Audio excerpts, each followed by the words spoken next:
নমস্কার বন্ধুরা, তোমরা সবাই কেমন আছো? আশা করি সকলে খুবই ভালো আছো।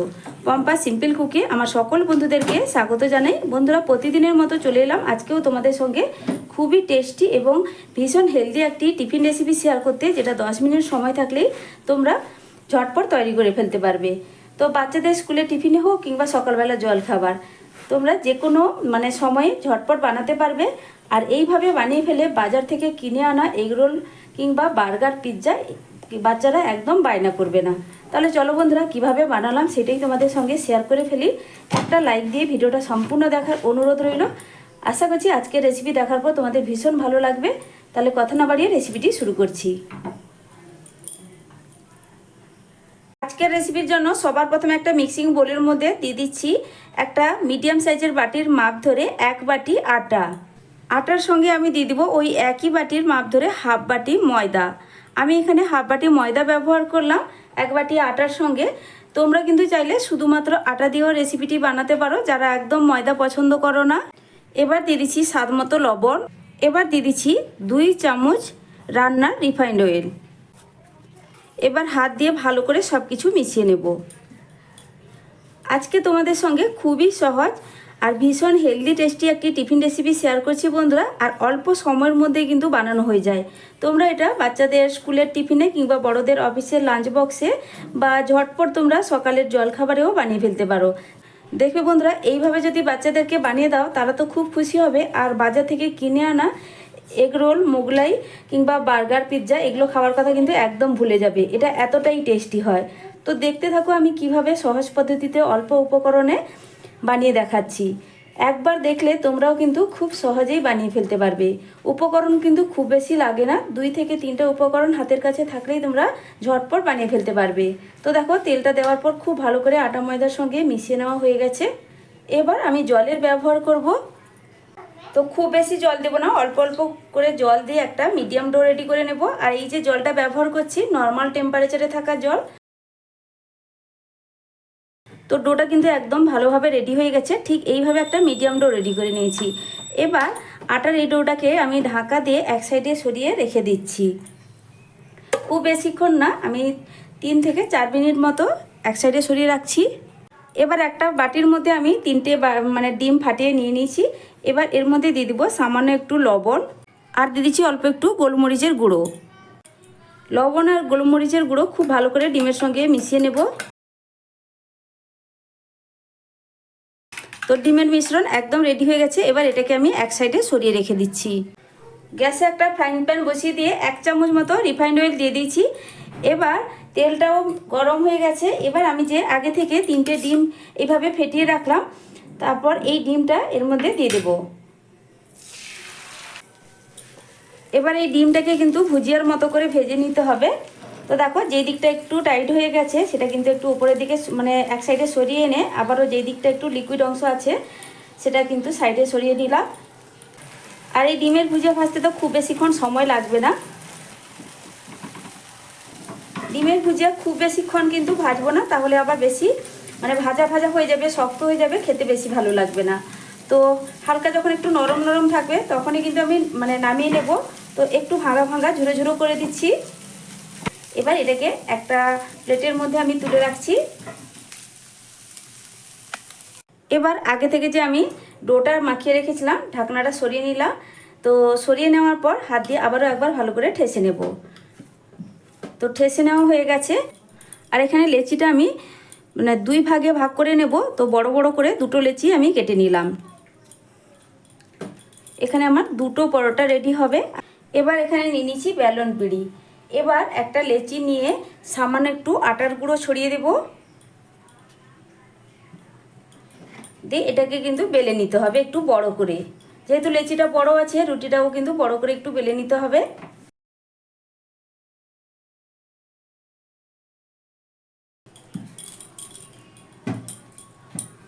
তো ঠিক এইভাবে বড় করে আমি কিন্তু রুটিটা বেলে নিয়েছি। এবার আমি এই মাঝখান বরাবর দিয়ে দিচ্ছি স্লাইস চিজ। ঠিক মাঝখান বরাবর কিন্তু এটা দিতে হবে।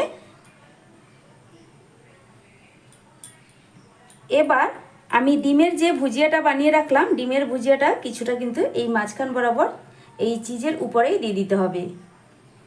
ডিমের ভুজিয়ার পরিমাণটা একটু বেশি থাকলে খেতে কিন্তু খুব ভালো লাগে। যেহেতু আমি এখানে দুটো পরোটা বানাবো, তো এই যে ডিমের ভুজিয়াটা বানিয়েছি, ডিমের ভুজিয়ার অর্ধেক পরিমাণ কিন্তু আমি এখানে দিয়ে দিলাম, আর বাকি অর্ধেকটা কিন্তু রেখে দিলাম। তো ডিমের ভুজিয়া এইভাবে রেখে দেওয়ার পর ওপর থেকে আবারও একটা আমি চিজ দিয়ে দিচ্ছি, এইভাবে মাঝখানেই দিয়ে দিতে হবে। তো আবার দেখো বন্ধুরা, এই এক সাইড এইভাবে ধরে এটাকে ভাঁজ দিয়ে মানে এইভাবে ভাঁজ দিয়ে দিতে হবে। ভাঁজ দিয়ে এর মুখটাকে কিন্তু সিল করে দিতে হবে। এর মুখটাকে কিন্তু আমি জড়ো করে দেব।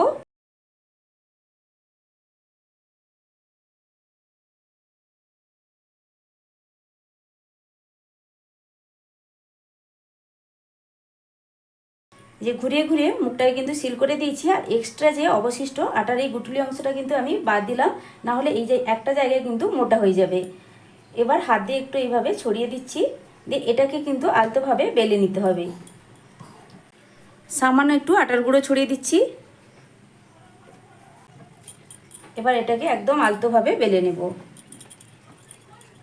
খেয়াল করতে হবে ভেতর থেকে পুরটা যেন না বেরিয়ে যায়। খুব বেশি কিন্তু পাতলা করব না, একটু মোটা করেই কিন্তু এটাকে বেলে নিয়েছি।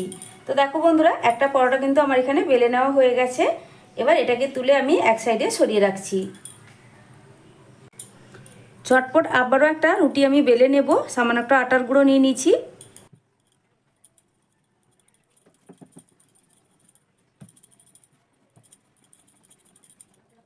একইভাবে বড় করে রুটি বেলে নেওয়ার পর এবার মাঝখান বরাবর আমি আগের মানে প্রথমবারে যেভাবে বানিয়েছিলাম সেইভাবেই বানিয়ে নেব। তো একটা চিজ দিয়ে দিলাম। এইভাবে চিজ দিয়ে দেওয়ার পর তারপরে ডিমের যে বাকি অংশটুকু মানে ডিমের ভুজিয়ার যে বাকি অংশটুকু ছিল সেটা কিন্তু এইভাবে উপর থেকে দিয়ে দিতে হবে। ডিমের এই ভুজিয়া মানে একটু বেশি করে দিলেই কিন্তু এই পরোটাটা খেতে ভালো লাগে। তার জন্য আমি এখানে 3টে ডিমের ব্যবহার করেছি দুটো পরোটার জন্য। উপর থেকে আবারও দিয়ে দিচ্ছি চিজের স্লাইস। তো এবার দেখো দিয়ে দেবো একইভাবে, এইভাবে ভাঁজ দিয়ে আমি মুখটাকে কিন্তু বন্ধ করে দেব। খুবই সহজ। দেখো এইভাবে চারদিকে ভাঁজ দিয়ে এলে একটা জায়গায় কিন্তু মুখটা খুব সহজেই বন্ধ হয়ে যাবে।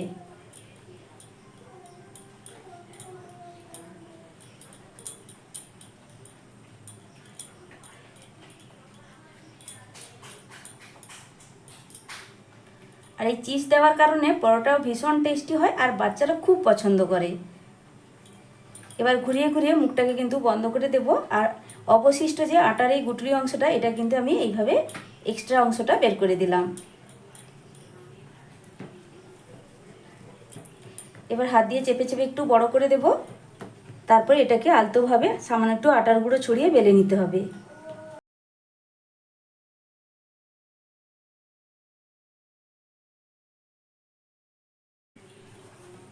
তো এই পরোটাও কিন্তু খুব সুন্দর করে আমার বেলে নেওয়া হয়ে গেছে।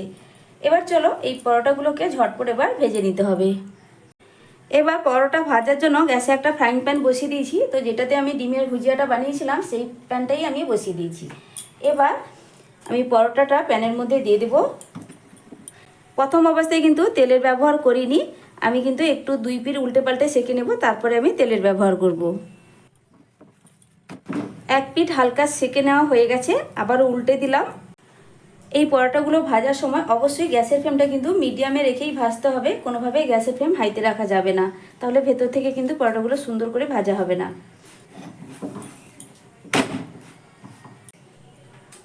এবার আমি দিয়ে দিচ্ছি 1 চামচ তেল। একটা ব্রাশের সাহায্যে ভালো করে ব্রাশ করে নেব। খুবই কম তেলেই এই পরোটাগুলো ভাজা হয়ে যায়। আমি এখানে তেলের ব্যবহার করলাম, তোমরা কিন্তু চাইলে এখানে বাটার দিয়েও পরোটাগুলো ভাজতে পারো, তাহলে কিন্তু খেতে খুব ভালো হয়, ফ্লেভারটাও ভীষণ ভালো আসে। তো দেখো তেলটা ব্রাশ করে দেওয়ার পর আবারও পরোটাকে উল্টে দেব। আবারও দিয়ে দেবো 1 চামচ তেল। 2 চামচ তেলেই কিন্তু পরোটা খুব সুন্দর করে ভাজা হয়ে যাবে। তো দেখো বন্ধুরা, পরোটা কিন্তু খুব সুন্দর ফুলতে শুরু করেছে। এবার দেখো বন্ধুরা, পরোটা কতটা সুন্দরভাবে ফুলে উঠেছে, পুরো বলের মতো করে, আর কালারটাও কিন্তু ভীষণ সুন্দর চলে এসছে। 2 পিঠ উল্টে পাল্টে পরোটা এখানে আমার সুন্দর করে ভাজা হয়ে গেছে। তো এর থেকে বেশি ভাজার প্রয়োজন নেই। উপরের দিকটা কিন্তু হালকা মুচমুচে ভাব হয়ে গেছে আর কালারটাও কিন্তু খুব সুন্দর হয়ে গেছে। আমি এবার পরোটা তুলে নিচ্ছি। একইভাবে বাকি যে পরোটা বেলে রেখেছিলাম সেটাও কিন্তু আমি ভেজে নেব। তো পরোটাগুলো একদম রেডি। এখন আমি তোমাদেরকে একটা পরোটা কেটে দেখিয়ে দিচ্ছি ভেতর থেকে কতটা পারফেক্টভাবে তৈরি হয়েছে।